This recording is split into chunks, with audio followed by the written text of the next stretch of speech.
Você está sintonizado na 95,9, a mais informada da região. Programa 30 Minutos de Notícias, um projeto de extensão do curso de Comunicação Social da UFRR em parceria com a Rádio e TV Universitária. Coordenação e supervisão do professor doutor Edileuson Almeida. Fique por dentro dos acontecimentos do dia com informações sobre política, economia, cultura e muito mais. Não perca nem um segundo. O programa 30 Minutos de Notícias começa agora.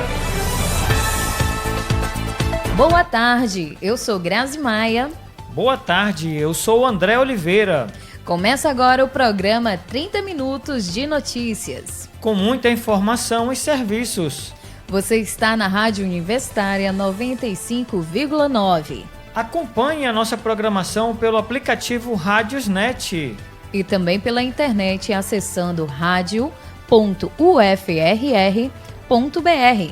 Aproveita e anota o nosso WhatsApp 95981188039.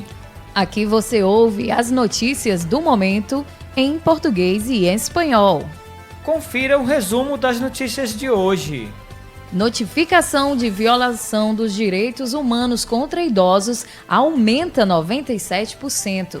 O Superior Tribunal de Justiça aprovou a penhora de salário para quitação de dívidas. Companhia de energia é obrigada a reparar aparelho que queimou em casos de queda ou oscilação de energia elétrica. Famílias de renda menor podem ter até 65% de desconto na conta de energia.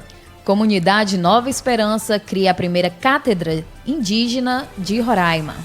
E ainda, notícias em espanhol com Diodales Bravo. Confira essa e outras notícias aqui na Rádio Universitária FM 95,9. Programa 30 Minutos de Notícias. Notificação de violação de direitos humanos contra idosos aumenta 97%. Foram mais de 200 mil registros em todo o país. Segundo o levantamento feito pela Ouvidoria Nacional de Direitos Humanos por meio dos dados do Disque 100, a reportagem é de Gésio Passos, da Rádio Nacional de Brasília. As notificações de violação de direitos humanos contra pessoas idosas cresceram 97% nos 3 primeiros meses do ano. Foram mais de 200 mil registros em todo o país, segundo o levantamento feito pela Ouvidoria Nacional de Direitos Humanos por meio dos dados do Disque 100. Isabel Gonçalves Lopzic, assistente social da Defensoria Pública do Maranhão e presidente da Associação Nacional de Gerontologia, diz que o principal agressor está dentro de casa. A violência contra a pessoa idosa, infelizmente, ainda está dentro do seio familiar. Quem mais comete as agressões, e quando a gente fala agressões ou violência, a gente não está falando somente no aspecto físico, né? Mas principalmente a negligência, a violência psicológica, o abuso financeiro, o abandono, o abuso sexual, são vários tipos de violência. Isabel afirma que na pandemia as denúncias diminuíram com os agressores dentro de casa. E nesse momento as pessoas estão buscando mais os órgãos que fazem atendimento a vítimas de violência. O secretário nacional dos Direitos da Pessoa Idosa, Alexandre da Silva, diz que a retomada do Disque 100 influenciou o aumento das denúncias. A retomada do Disque 100 pode justificar esse aumento e que nós estamos no começo de um trabalho e que a gente pretende nos próximos meses aprimorar o acesso das pessoas idosas para que elas denunciem as violências que elas possam ter enfrentado ou estar enfrentando. A orientação é para idosos e familiares realizarem as denúncias pelo Disque 100, pela polícia no 190 ou no Centro de Referência em Assistência Social na sua localidade. Da Rádio Nacional em Brasília, Gésio Passos.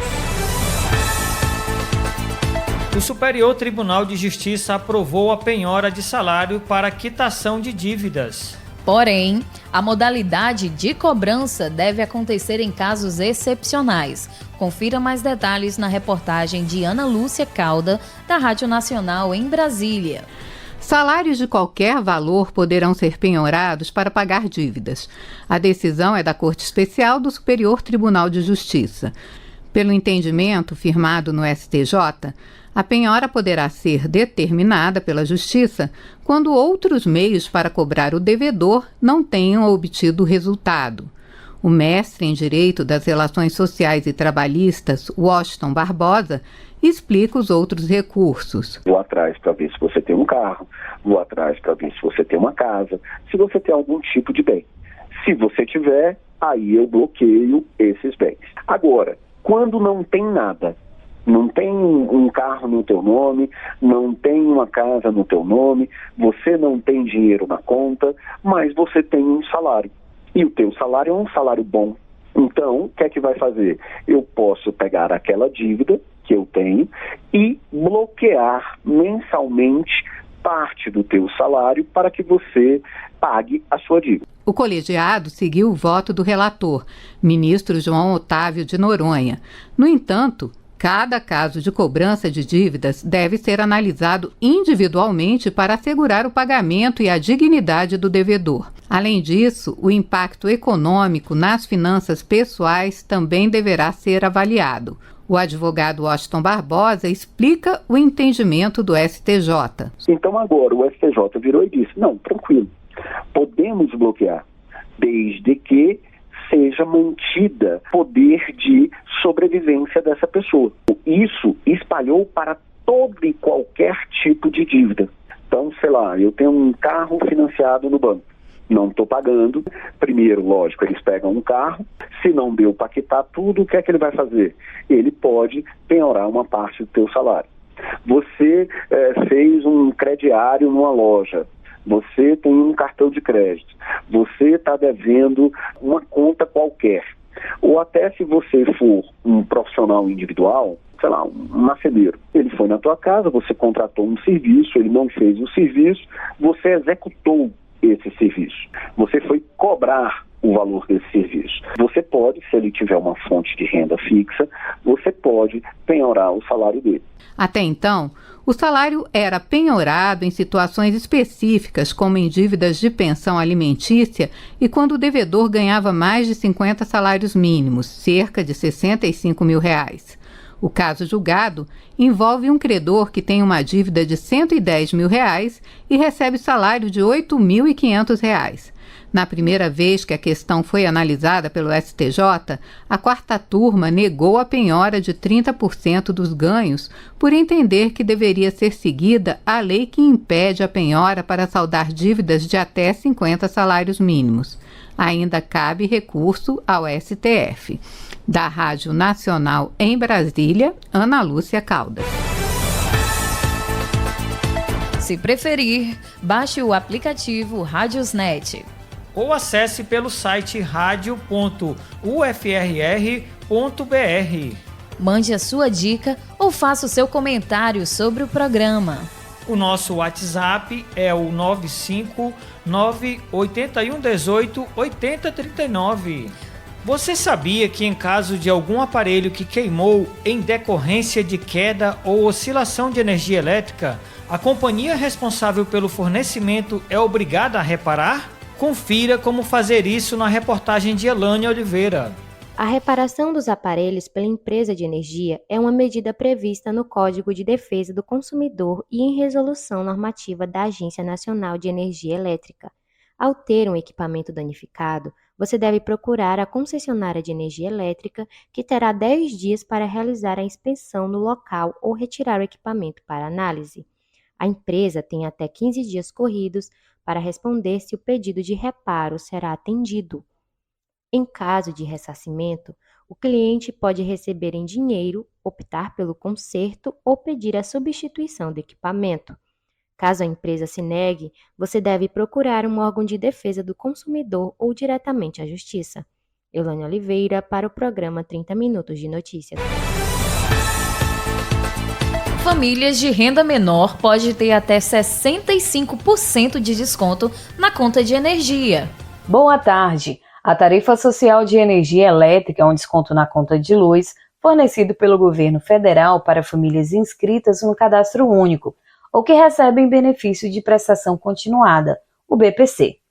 O desconto, que varia de 10% a 75%, depende do consumo mensal de cada família. Para quem consome até 30 kWh, terá 65% de desconto. Para o consumo mensal de até 100 kWh, o desconto é de 40%. Para as residências com consumo de até 223 kWh, o desconto será de 10%.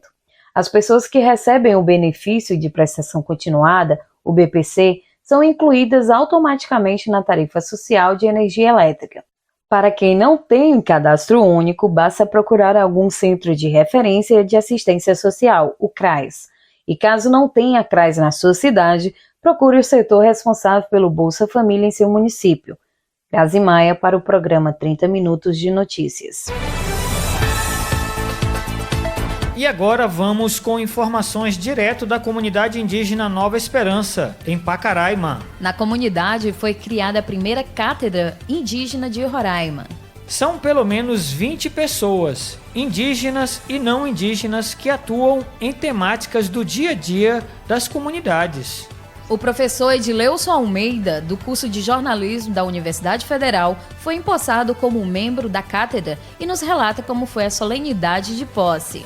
A Cátedra Indígena de Roraima foi criada em 2022 e este ano tomaram posse os primeiros membros. São 20 colaboradores indígenas e não indígenas que atuam em diversas áreas. São especialistas em conhecimentos tradicionais, comunicação, direito, medicina, educação, entre outros.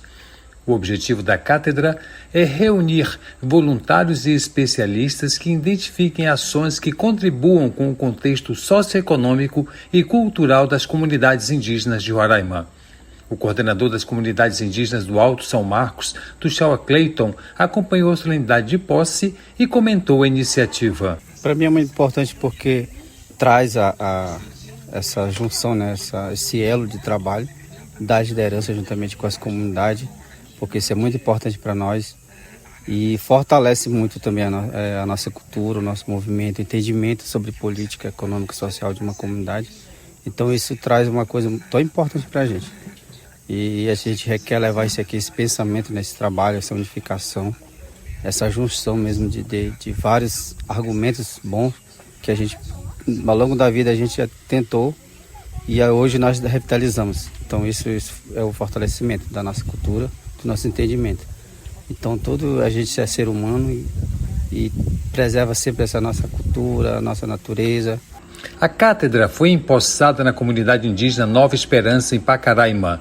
O tuxaua da comunidade, João Walpichana, também foi empossado como membro da cátedra. São novos horizontes, professor. Novos olhares. E a chegada da cátedra na comunidade é um fortalecimento maior a unificação dos nossos povos, diríamos, né?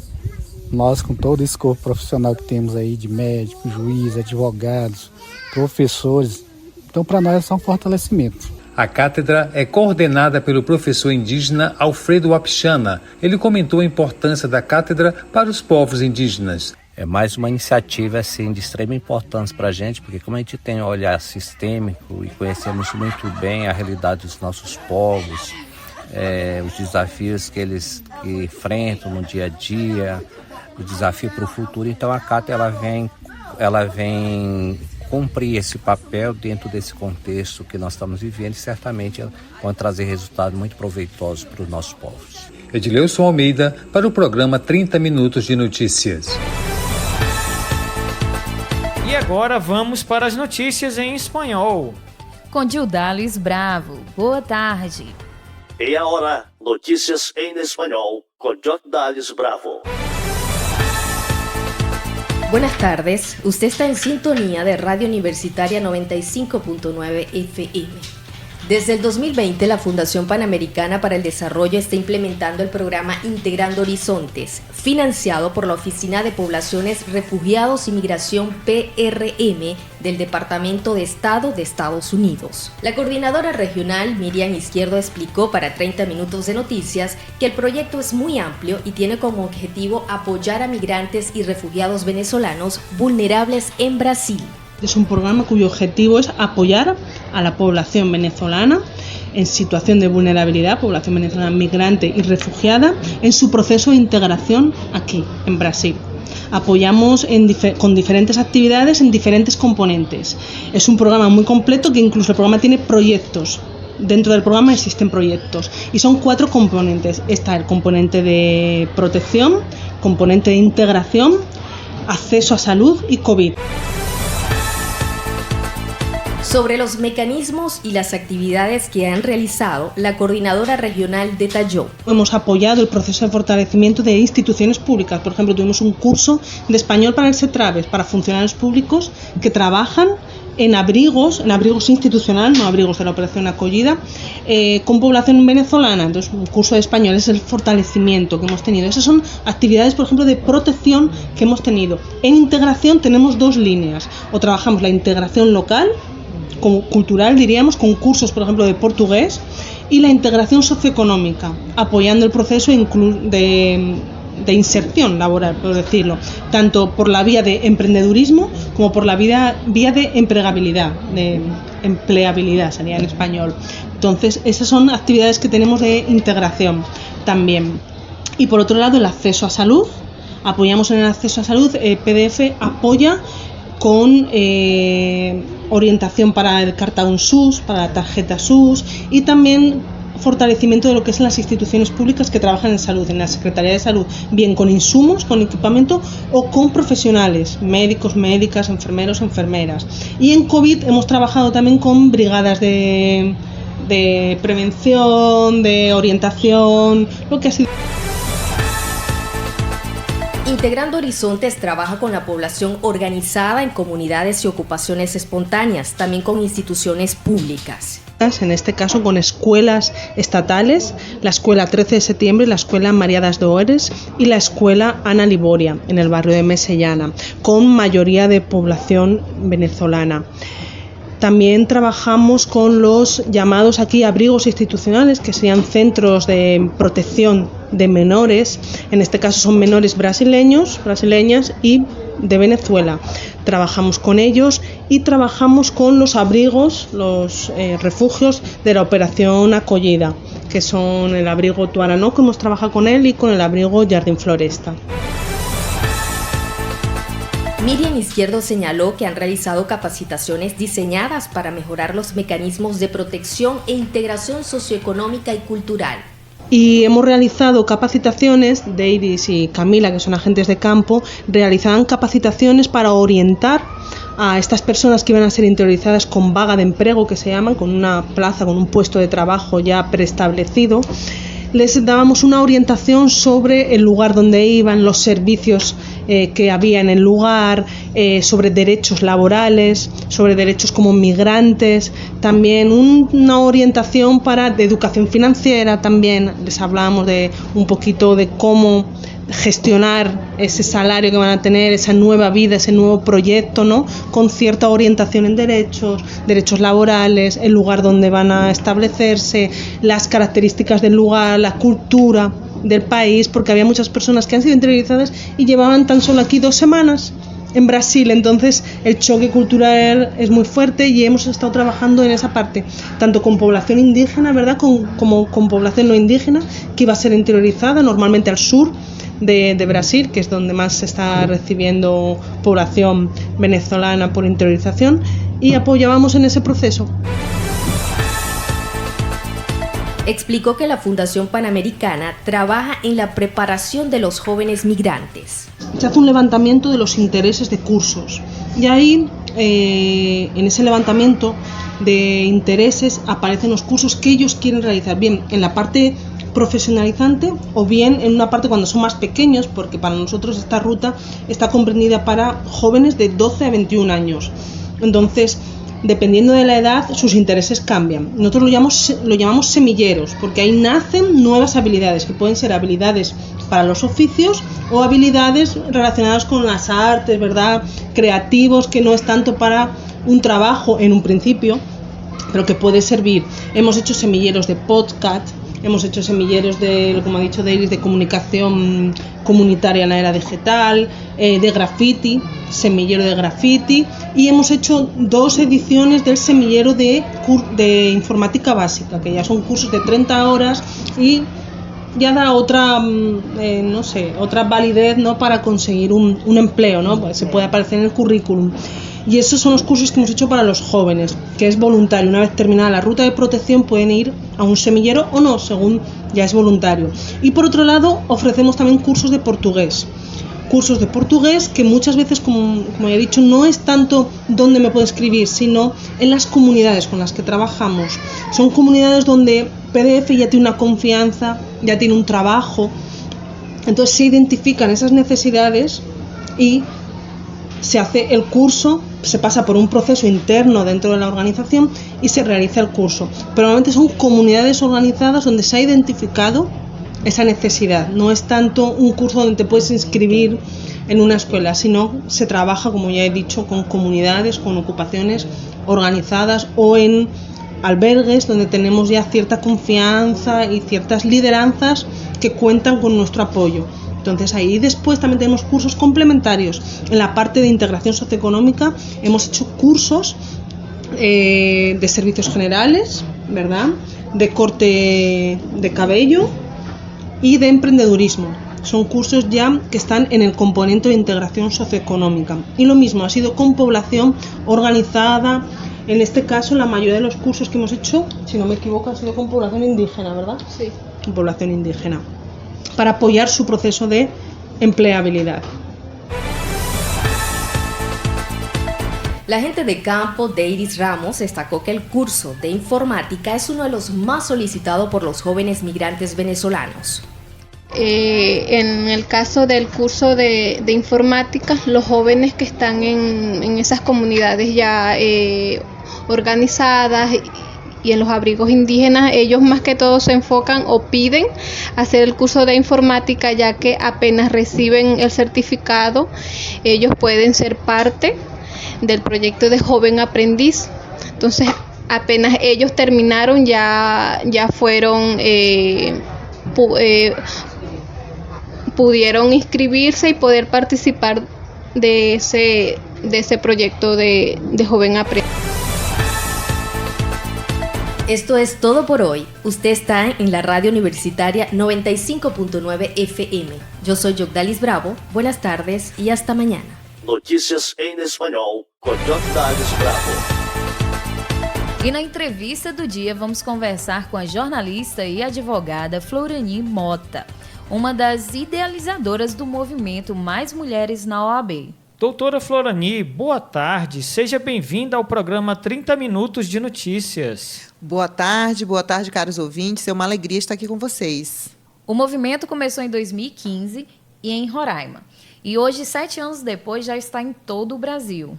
Doutora Florani, como surgiu a ideia e qual foi a aceitação no sistema da OAB? Bem, o movimento Mais Mulheres na OAB surgiu em 2014, na verdade. A gente começou a fazer um abaixo-assinado para que as mulheres advogadas, lá na Conferência Nacional dos Advogados, que aconteceu em Rio de Janeiro, novembro de 2014.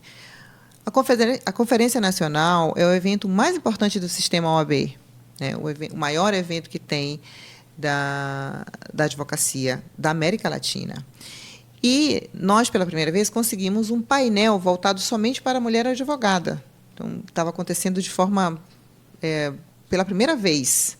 E, a partir daí, nós fizemos um abaixo-assinado. Nós viemos com a missão para os nossos estados, as advogadas, de colhermos um abaixo-assinado para aprovarmos um provimento no Conselho Federal da OAB da cota de 30%, de obrigatoriedade nessa cota de 30% para mulheres nas eleições do ano subsequente, que seriam 2015. E aí começou um trabalho em todos os estados, e logo, em novembro mesmo, foi aprovado esse provimento, com a obrigatoriedade de 30% de mulheres, de gênero, na verdade, né? Porque o Conselho Federal, quando a gente entrou dentro do sistema, eu fui para a Comissão Nacional da Mulher Advogada, eu percebi assim, fiquei muito chocada, porque só tinham homens conselheiros federais. E o Conselho Federal é o órgão mais importante que tem do sistema OAB, onde estão todas as decisões, onde são tomadas todas as decisões. É como se fosse um congresso nacional, somente para a advocacia. E tinham apenas 2 mulheres no universo de 82 conselheiros federais. E a gente precisava mudar essa realidade. Ora, se a gente era praticamente a metade da advocacia brasileira, por que só homens dentro do Conselho Federal? Então, as mulheres advogadas estavam totalmente alijadas dos processos eleitorais, totalmente por fora das decisões importantes para a nossa classe. E foi a partir daí que houve esse abaixo-assinado de 2014 e o movimento... E a partir de abril de 2015, nós começamos a reunir mulheres advogadas em almoços para a gente se conhecer, para a gente falar o que era esse provimento, para a gente falar a importância daquele momento que o nosso sistema OAB estava passando, aquele momento que iria ser diferente, porque iria acontecer em maio daquele ano de 2015, a primeira Conferência Nacional da Mulher Advogada, com palestrantes mulheres, com pautas voltadas para mulheres, não só mulher advogada, mas ampliando também para a sociedade, tratando sobre a violência doméstica, de que forma nós poderíamos ajudar essas mulheres que sofriam a violência, uma pauta que não pode mais ser um tabu na nossa sociedade, né? Então, essa conferência, esse movimento nasceu justamente para ir mobilizando essas advogadas para nós irmos à conferência, para a gente estar participando, para a gente estar tendo a compreensão e da importância, do tão importante que é a mulher participar da política de ordem. Que maravilha. E assim, doutora, ao longo desses anos, a gente já percebeu que esse movimento ele tem feito parte do dia a dia da mulher advogada.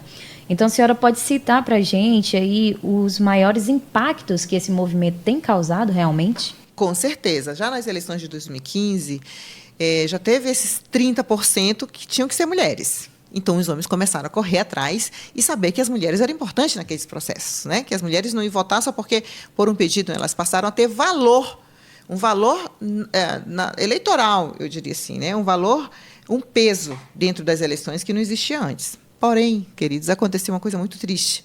Nós ficamos só nas suplências, nós não ficamos nas titularidades dos conselhos em todo o Brasil. Nós não tivemos candidatas mulheres para ser presidentes das seccionais da OAB, né?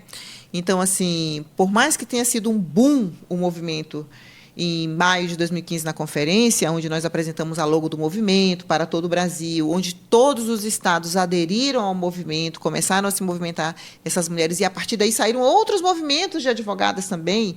Então, lançamos o Mais Mulheres na OAB lá em Maceió, mas já veio mulheres advogadas, elas pedem vista, magistradas também que se espelharam no nosso movimento. As contadoras aqui em Roraima, depois que viram o nosso movimento, lançaram chapas genuinamente femininas, estão já no 3º mandato só de mulheres, hoje tem um homem só, então elas falaram para a gente que foi uma inspiração no nosso movimento, e eu fico muito feliz por isso. Então, nesse primeiro momento, a gente teve só suplência. Então, nós caminhamos, nós avançamos mais ainda, nós fomos para o paridade. O que é a paridade? O projeto Paridade, que já foi de uma outra advogada lá de Goiás. É metade, titularidade e suplências. Não adiantava mais deixar os 30% só mulheres nas suplências, porque só viu conselheiras estaduais suplentes, conselheiras federais suplentes, vice-presidente, e nós ficamos nas tesourarias, nas vices, nós ficamos abafadas dentro do sistema. Era obrigatório, mas não precisava estar num posto alto, entende? A gente podia estar na suplência.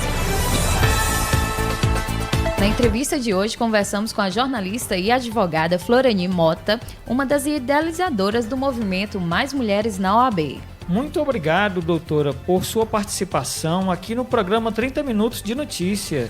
E boa tarde. Boa tarde, muito obrigada pela oportunidade. Grande abraço e parabéns a esse programa maravilhoso. A gente também fica por aqui. Mande sua mensagem pelo WhatsApp 95981188039. A gente volta amanhã ao meio-dia. Aqui na Rádio Universitária 95,9 com mais notícias. Eu sou Grazi Maia, boa tarde. Eu sou o André Oliveira, boa tarde. Você está sintonizado na 95,9, a mais informada da região. Programa 30 Minutos de Notícias, um projeto de extensão do curso de Comunicação Social da UFRR em parceria com a Rádio e TV Universitária. Coordenação e supervisão do professor Dr. Edileuson Almeida. Programa 30 Minutos de Notícias.